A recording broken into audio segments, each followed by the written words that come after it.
Hello and welcome to a very special bonus episode of What the Tech from Boast AI. Today, Boast AI's own Dana Lee and Asad Ali take the mic for an enlightening Innovators live session on streamlining your R&D strategy and effortlessly maximizing tax credit claims. This conversation was originally featured as part of Boast AI's weekly Innovators Live series on LinkedIn. Hope you enjoy the show and stay tuned for next week's regularly scheduled episode of What the Tech, featuring innovators from across North America's tech ecosystem. And we are live. Welcome to another Innovators Live session. Today we have Dana joining us. Dana, welcome. I believe this is your first Innovators Live session, yes? It is. I'm super pumped to be here and get to be part of the process. So thank you for having me. Of course, super excited. And honestly, today's topic is also very exciting. I'm super excited to talk about what we have installed. Really, when I think about it, a lot of customers, when they come to us, Boast AI, they always ask, hey, how should I track my R&D tax credits? Or, how do I track my tax credit eligibility? Our Canadian customers come to us and they ask, hey, how do I track my shred? And really, this is what may spark the conversation for today and really what's important, and the goal here itself is really understanding that companies should just be tracking their R&D, and then experts like us should be focusing on their R&D tax credits. Dana, what are your thoughts on that? +1, I totally agree. And as someone who's been in these audits before with the CRA, that's in line with what they're looking for as well. They're saying, technically, if you're doing truly systematic investigation, you should be documenting your work, recording this down.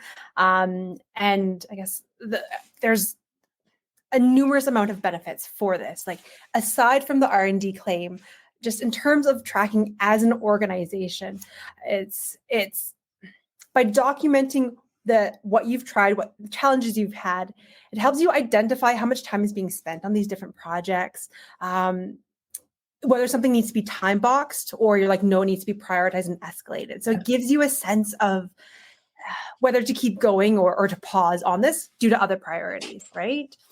Absolutely. So let's jump into our juicy questions for today. And really, I have so many questions to ask regarding best practices, things to note, some things that will help companies, innovators, startups know how to keep track. So really, first question, how does implementing effective project tracking, contribute to optimizing R&D processes, to helping decision-making, and really maximizing your potential for R&D tax credits? What are your thoughts on that? You bet. I guess I'll take those kind of first two categories of enhancing decision-making and enhancing decision-making and optimizing your R&D processes. So when you document things, it helps you to understand kind of your cadence of your output, right? Helps you plan in the future of how many tickets can we address? What is a reasonable timeline to do things in? It also helps to get that critical knowledge from, let's say, senior developers or people who are working really hard on a given project and have that available for other people. So that if the senior developer were to leave the company or goes on vacation, you're not stuck and bottlenecked until they come back. You have that information in place. And I guess something that my manager says all the time to me is, human beings' brains are not meant for storage retrieval. We're not great. We're not a good hard drive. Our brains are not meant for that. And so the important thing to remember instead is where to retrieve the information that you need. So rather than trying to pack it all into your brain, get it documented so you know what system to go to, what to search for, what keyword to find to get the nitty-gritty details. This way it frees up your brain for doing the work, trying to solve this next problem, rather than trying to remember all these little details of what you need to do. On the flip side, in terms of why you would want to document for maximizing your R&D tax credits, it's because the CRA and the IRS are looking for a way to substantiate the work that you've done, that what you've claimed was actually done by your developers in the year that's being claimed, and the amount of effort spent is in line with the documentation. So your documentation is how we would substantiate your claim in an audit with the CRA or the IRS. That makes a lot of sense. Yeah, glad to hear it. Yeah, honestly. So let's from effective project tracking. Let's do a couple of essential documentation practices for tracking technical challenges. during R&D projects. How can that help us support R&D teams then? You bet, absolutely. But some best practices, it's documenting 1 or 2 major technical challenges per month. So whether you're doing it internally for like managing your project, whether you're trying to do it for R&D tax credits, we're not necessarily looking for like every single little challenge that you have. Otherwise, you're just spending all your time on documentation. Yeah. So 1 or 2 major technical challenges that you're facing, and ideal best case scenario, if we were to go to an audit, is that it's contemporaneous. The CRA and the IRS are saying, as you're doing this work, there should be some sort of paper trail that you have done this work. So it's created as you're going through the year versus at the end of the month. And another plus for doing it as you're doing the work is that it's really easy to forget what you've done. Like if you ask me what I had for lunch like 3 days ago, I'm like, I don't know. Yeah.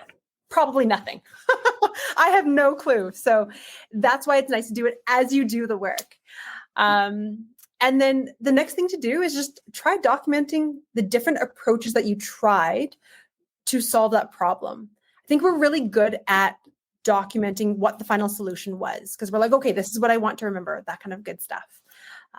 For your, in an audit, like the IRS and the CRA, they care more almost about what you tried and didn't work than the final solution. Because what you tried and didn't work, that's the knowledge gained. You've tried an approach, you've learned hey, this didn't work for me because of X, Y, Z. So I need to modify my solution a little bit to get it to outcome that I want. So the key thing here is just trying to document your progress and all the different things that you've tried. And ideally, so things that could include that. I apologize. Turns out I have calendar open a million times. Is source code. I've literally had this CRA ask me, be like, can you just show me a screenshot of your source code? They kind of see that as table stakes. Any kind of test cases that you've done, test results are crucial. Meeting minutes from your conversations, even if it's just a picture of your whiteboard, that still counts.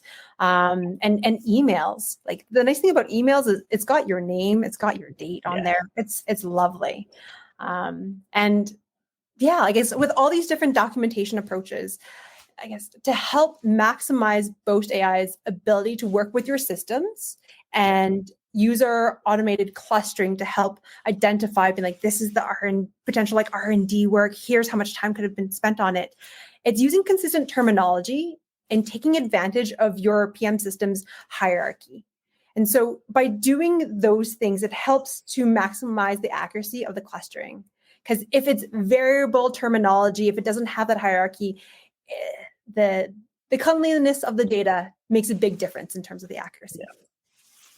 So in short, document everything, even if it's a photo, an email, a Slack message, the more the documentation, the better, right? Exactly. Especially if it's if it's a whiteboard, you've written it already. Yeah. Take a picture. Take a picture, document everything. I love it. Really, this brings me to my final question. I'm a bit curious to understand more about key time tracking best practices in R&D projects. So now I'm thinking both in terms of tax credit eligibility and optimizing product development strategies. Yeah, you bet. So my one key advice here is document 100% of someone's time, because it's really hard to know at the start of a project sometimes whether it's going to qualify for the R&D program in the US or a SHRED program in Canada. It might be one of those things where you start on a project and you're like, yes, this is going to be so difficult. And you're like, well, yeah, no, it wasn't. I found what I needed available in the public domain. It's all good. Or you might start on a project and say, I've got this. I'm going to hit this out of the park. And 3 months later, you're like, I'm still hitting my head against the wall. I cannot solve it. But if you haven't documented that initial set of stages, we're missing that kind of one component about the documentation to help substantiate your claim in an audit. So this way, if you're tracking all of your time, then hey, as we talk about the challenges that you faced proactively throughout the year, feel like this project came up and actually I do have some documentation to talk about it. And it also helps with the process of recalling the information too. Because again, if you start documenting 6 months after you've done the work, I'm sure everyone's very very busy and have had to deal with a lot of things. So it's harder to remember. Yeah. Start early. Exactly. And in terms of tracking people's time, what we would recommend is having what I would recommend is having a system to track the level of effort by employee, by contractor, and it's tied to the different projects you're working on or the activities that they're performing. So these activities could be like development, testing, technical analysis, technical requirements gathering. And it's got a bit of a description about the technical work.